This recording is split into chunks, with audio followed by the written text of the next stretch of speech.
Every year around the same time, I sit down and start complaining about the fact that the city of Mumbai was just not prepared for the rains. And this year, the rains were a month late and we were still not prepared. 13 people are dead. 13 people who are not going to come back. 13 families who have lost loved ones.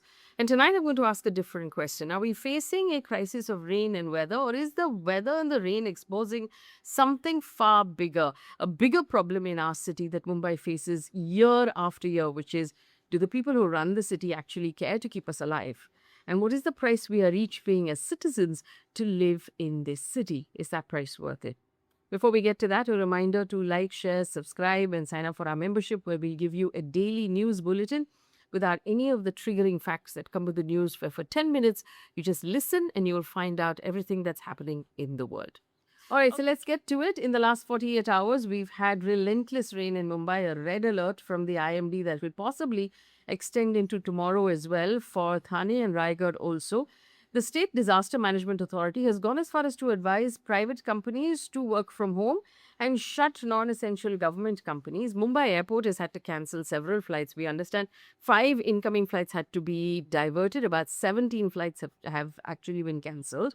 According to official figures, at least 13 people have lost their lives that we know of. The biggest tragedy was in Mankhurd, where at 8:30 last night, 8:30 last night, a chawl, which was, 3 floors or 4 floors, collapsed.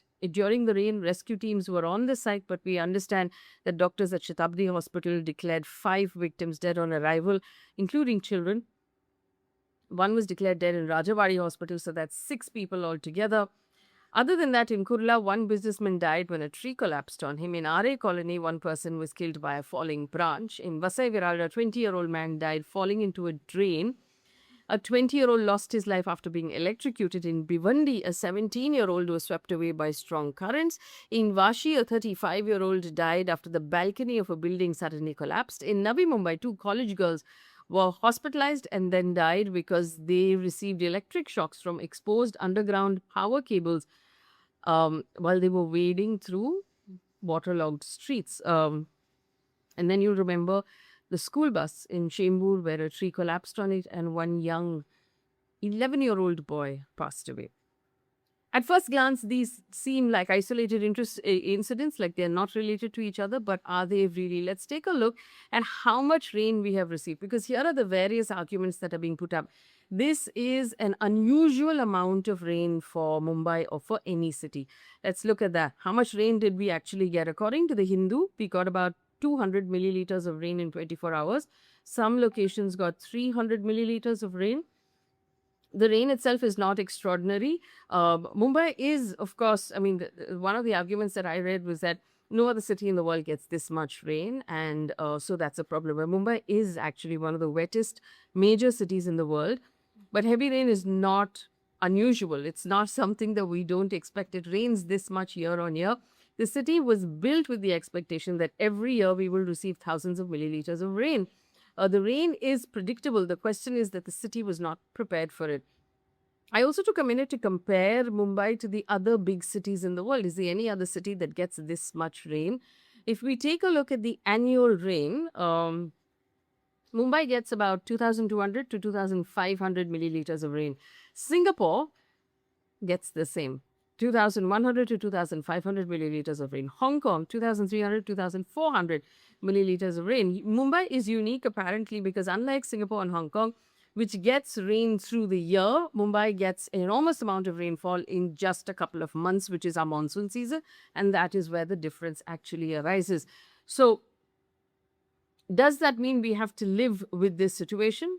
I don't think so. One of the biggest mistakes we make in the monsoon season year after year is looking only at what is happening now when the rain has started. And we should not look at it in isolation. We should actually look at it all year around. And I put up this post on my Instagram page a couple of months ago saying that our rain readiness should be done in May, in the dry season, so that we are ready for the rains. But it almost never happens. You remember also a 60-year-old man named Aslam Sheikh who fell into a stormwater drain and died. And then the young boy who was killed in Chembur. So effectively, As rain intensifies, the civic body starts taking emergency measures. They show up, and there was this video of the mayor walking on Marine Drive, telling young people who were hanging out there, or Wordley, I think it was, saying, "Don't sit here, go inside, go inside." Dude, that's not your job. I mean, it might be a fun thing for you to do for the cameras, but that is not your job. Your job is to be prepared for the rains, which obviously you have not been prepared for the rain. So once it starts raining, the BMC has instructed builders across the city to suspend hazardous construction work. They've been told to remove loose material. Construction sites have been told to ensure public safety. BMC obviously believe that existing construction sites are a danger during heavy rain. At the same time, emergency teams across Maharashtra are battling landslides, overflowing rivers, flooded roads, damaged highways. The Chief Minister, Fadnavis, has said authorities are monitoring the situation around the clock. And he warned residents of unnecessary travel and talked about landslides and swollen rivers and rescue operations. So, a lot of times we hear the government tell us about things after the rain has started, but we'll never hear about what they have done to be prepared for the rain. What can they do to avoid the deaths that we're looking at? And I think that one of the most shocking stories in terms of unprepared infrastructure is what happened on the Mumbai-Pune Expressway. The Mumbai-Pune Expressway, as you know, is an extremely busy highway. It's a high-speed highway that is used by a lot of people to go back and forth between these two big cities. It was shut down today because of incessant rains flooded the highway, and most importantly, it flooded a specific section of this highway called the Missing Link. And I'm going to tell you what this Missing Link is, because it was a 7,000 rupee project and it resulted in a landslide and being shut down within 9 months of its construction. 7,000 rupees. So let's take a look at it, right? So normally when you travel between Mumbai and Pune on the existing highway, there is a Khandala Ghat section. It's bendy, it's a bit hazardous, it gets foggy during, during the rainy season. It results in frequent accidents, massive traffic jams, and the solution took 3 decades to build. A 13-kilometer alignment, it was called the Missing Link. The project costed 6,695 crore rupees. There were extensions, there was increase in what it costs, and it reduced the travel time magically by 30 minutes. It has 2 massive tunnels. One of it is 1.6 kilometers and the other one is 8.9 kilometers, one of the longest road tunnels in the world. Now, it also has a 183 cable-stayed bridge that soars above the Tiger Valley. The main tunnel itself is about 180 meters below the Lonavala Lake. It's a massive thing. During the press conference, the Chief Minister said it was an engineering marvel some 6 times. According to the Indian Express, the corridor was specifically designed to withstand the region's heavy rainfall, dense fog, and difficult terrain. So it was repeatedly said that it is an engineering marvel because it can handle the rain, the wind, the fog that comes into this neighborhood. 9 weeks later, it has only been open for 9 weeks. Massive landslide on the carriageway. Apparently 100 tons of debris fell on the carriageway. One pillar actually collapsed.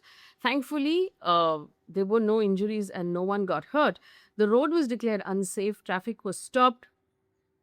Authorities had to initially divert traffic back to the old highway.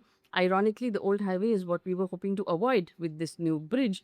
Indian Express said that this has become the first major disruption in the project's very first monsoon session. So, the Chief Minister Devendra Fadnavis described the landslide as an unprecedented event. According to him, 100 tons of debris crashed onto the location. He said 70 tons have already been removed. So the question is not, is this a construction mistake? The question is whether the infrastructure that is built today is taking the climate into consideration. Climate scientists have repeatedly warned that rainfall is becoming more concentrated. Instead of being spread across several weeks, it's now coming in a few hours. We've been warned by climate scientists repeatedly that extreme weather events is something we should just budget for in the future. So why is it that we are building infrastructure to survive the weather of the past and not to be prepared for what we are experiencing right now? So the state's flagship infrastructure project that was supposed to display how well we do things has completely collapsed in the first sight of rain. And what does that tell us about how prepared we were about the rain? If we look at the trees also, for example, we have apparently, according to data published by the Times of India, between 2023 and 26, 125 people were injured and 12 were killed across Mumbai because of falling trees. More than 2,100 roads have been cemented in the last year or so, and that has apparently choked our trees. Now, Vaibhav Raje, who is a tree scientist speaking to Times of India, said that trees are being treated like surface objects and not like living things. They're being cemented, which means that they cannot survive the heat stress, the compaction, and the block of oxygen. And that is why they weaken over time and they fall when there is wind and rain. Residents in Pali Hill have voiced similar concerns. They've said excavation and cementing around the trees have permanently damaged very mature trees. Now, I can keep giving you pieces of information that are stray, that, okay, the trees are like this and the roads are like that and the drainage is not happening and the water is not being managed. But let's take a look at this one study that I thought was really interesting. It was by researchers of University of Chicago, Princeton University, and Green Globe Consulting Mumbai. And it was published in Nature. It was called Raid, Tide and Lives, the Hidden Mortality Cost of Mumbai's Monsoon. And they looked through an extraordinary amount of data. They mapped a decade of deaths from the BMC. They compared rainfall with the number of deaths taken every 15 minutes. And they overlaid this with ward level flooding records, tidal data, long-term sea comparisons. And what did they find out? That when it rains heavily in Mumbai, an extraordinary number of people die. And take a look at the number. The number is important. According to the study, 2,300 to 2,700 people die in Mumbai every year because of monsoon-led deaths. This includes those who die directly and those who die indirectly. I'll explain that in a minute. Researchers estimate that rainfall and flooding, between 7 and 8% of all deaths, are a result of rainfall and flooding in Mumbai. It says the annual death toll is comparable to the number of people who die of cancer in the city. Now, I want to think about that for a second, because cancer receives an enormous amount of public attention. There are hospitals dedicated to cancer. There is research dedicated to cancer. But somehow, these deaths that happen in Mumbai, one, because of the monsoon, 2,500, 2,700 people dying because of the monsoon on an annual basis, 2,000 people dying because of the local train on an annual basis, and nobody thinks about it. And the interesting thing about these deaths is that they are 100% preventable. Does the rain actually kill people? How does it kill people, right? Now, remember, I told you there are two ways, directly and indirectly. So the immediate one is people drown, they are electrocuted, there are road accidents, buildings collapse, trees fall, people fall into drains, all of that. The second list, which receives less attention, contaminated drinking water, drains that overflow, mosquito populations that explode, outbreaks of dengue, malaria, diarrheal diseases that happen every year. We write about it. Medical care becomes harder to access. People who get stuck in waterlogged roads, who cannot access hospitals, ambulances that get delayed, chronic illnesses that worsen. As a result, the death toll continues to rise long after the rains have stopped, in weeks and months after people are still dying in the city of Mumbai. Who pays the highest price? I mean, it's not hard to discuss or to actually guess that 85% of these deaths happen in people living in the slum communities. 11% of all deaths among slum residents are linked to rainfall. People living outside the slums, 2.4% of those deaths are people living outside the slums. But here's a number that you might find interesting. Children under the age of 5 have the most risk of dying. So on a day where there is 150 milliliters of rainfall, on an average, the risk for a 5-year-old child of dying in the city of Mumbai increases by 5.3%. The risk for a woman of dying increases by 3.1%. The risk for an adult above the age of 65 increases by 2.3%. if there is rain in the city of Mumbai. And I want that to sink in. So effectively, we're talking about your family members. If you live in the city of Mumbai, this is what you're experiencing. But the reason why the risk is higher is because of these reasons, because of water logs, because of collapsed buildings, because of collapsed trees and things like that. Researchers find that basically heavy rains hits, homes get flooded, drains overflow, people are literally wading through contaminated water. So it's not surprising that mortality is high. And this is Ravi Dugal, who is a health economist. He points out that women and children are particularly vulnerable because they spend more time exposed to stagnant water and infections that follow. I think one of the things that shocks me is people who are swimming in waterlogged roads or children who are playing in waterlogged roads.